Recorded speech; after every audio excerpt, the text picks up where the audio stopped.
Should be live in just a second here. All right, we are live on YouTube and on Zoom, Wade. Hey guys, glad to have you guys here today. I'm going to give you 15 minutes of wisdom. I'm going to talk to you today about bank verification as well as what certain terms mean whenever you get a rejection, and maybe just kind of clarify all that with you real quick and then take any kind of questions. So what I'm going to do now, and I'm assuming you can see my screen. Is that correct, Morgan? Yes, we can. Let's talk about the bank verification first. These are usually the final steps before we actually do what's called a funding call and go over what everybody signed. And of course, we don't do either one of these on a paper. It's usually just online checkout, that sort of thing. But I wanted to go over just some of the issues that are out there that happen during the bank verification process when you have already thought that, hey, they've accepted, we're sent the funding paperwork to them, what next kind of thing. Why did all of a sudden they get killed?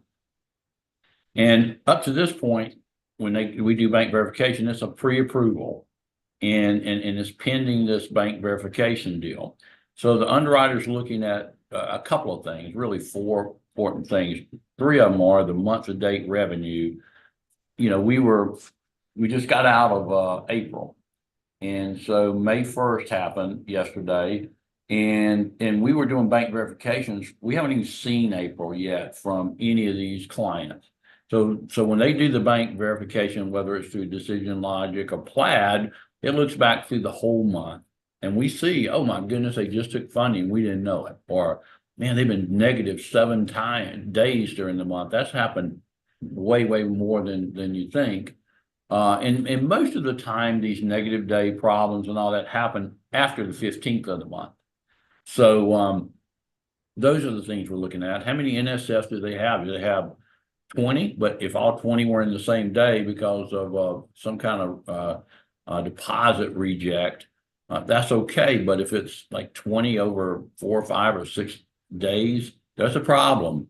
And those are the things that we're looking at. And the fourth thing is that we want to make sure of is looking for whether or not their account is negative right now. And a lot of times if it's negative right now, but they haven't had a lot of negative days, we just tell them to go make a deposit, make it a positive, and we're in good shape. The two systems we use is Decision Logic and Plaid. And on Decision Logic, I mean, they got over 21,000 financial institutions tied to them. So it's an easier system to use for the smaller banks. And we don't get to see their username and password.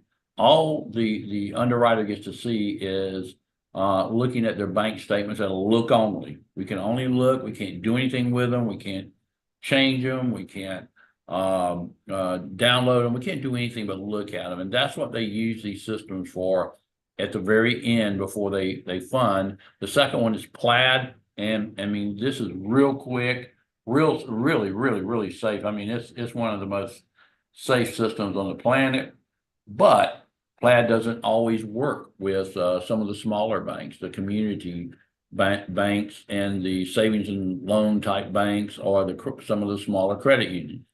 So we may have to then send them a Decision Logic. That's why during the Plaid process with a lot of the Giggle programs, if it won't go through with Plaid, they're not going to get funding because Giggle does not use Decision Logic. They got one shot to go through, and if Plaid rejects them, then the whole file's rejected. That's never going to change for, well, I shouldn't say never, anytime soon with the Giggle program for the real micro type fundings. Here's the main reason I wanted to have a conversation with you today. A lot of you get these, when you get a decline, many of you get the not eligible to be funded email notification. And you say, what the heck does that mean?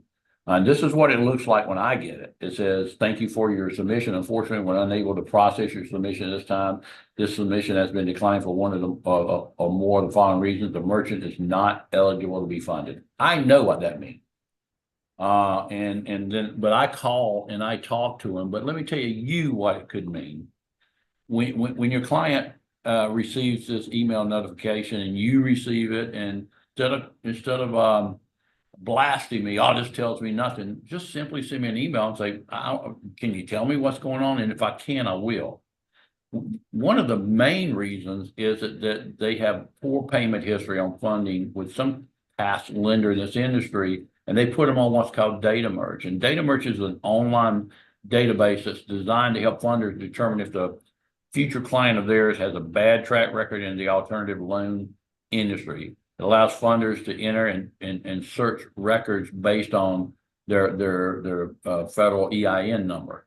Well, when they go on this and you get put on this data merge, everybody sees it, and nobody will fund you on data merge. It's just the way it is. Now, I've had situations where the actual lender themselves screwed up and it shouldn't be on there. Very few of these. And when that happens, if the client and I talk, then I get back with that client and get all the information, call the lender, tell them this, and sometimes I can get them off that data merge, but I'm usually not the one that can.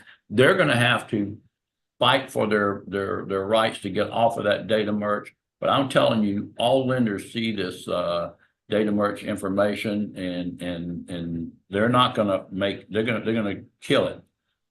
A lot of the times this is killed up front, but when you get to the C and D lenders, the ones that are taking their higher risk, that they may not even do this because it's the most expensive thing, doing a background and looking for all this. They may not do this to the last ditch effort. This is the last thing they do before they fund. And we many times we get things killed because of that data merge. Number two, the client failed a background check. And this is sometimes done as a last stipulation before the funding deal, as I just said. It could be a criminal, a financial, or even a personal bad choice background. For example, I got one yesterday, and I'm just waiting to see if they're going to accept it. But casino, they're almost every debit over the last 2 weeks were from or really 2 months, are from casinos. And they're probably not going to get funded. Nobody wants to go give you money so you can go gamble it away. Number three, they're not the real owner of the business. Almost every lender, except the C and D lenders, find out through SOS who owns that business. And that's why I am constantly asking for on files of 25,000 and higher, most of the time it's 50 and higher, proof of ownership. And that can be done simply with the last filed tax return. It's hard to do it with an SOS filing because a lot of people use these services and it doesn't show who really owns the business. So that is something that stalls a lot of files because come to find out the wife should have been on the file. Well, it doesn't mean we kill it. It just means we go back and we get the wife to get on the file and give us her driver's license, cell phone, fill out a number and fill out an application for their portion of that application. The SOS is usually not the issue when something doesn't get funded. Or if the client is not a U.S. citizen, I don't have anybody. I'm actually working with one group that wants to come on board. They're a C and D lender, and they will take a TINI number or whatever they call it. And that's an international number for folks who have the right to work here, but they don't have a U.S. permanent resident card, that sort of thing. So when you get, regardless of what it is, when you get, let me just stop sharing here.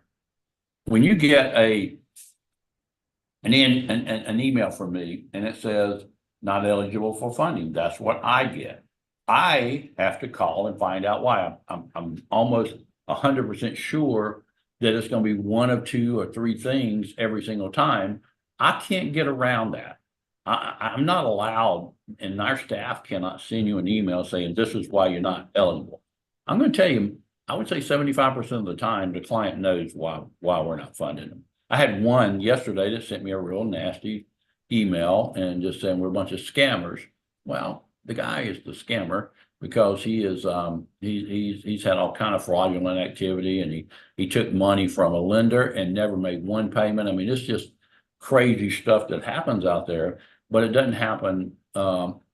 Usually we catch it before we get this far with the file.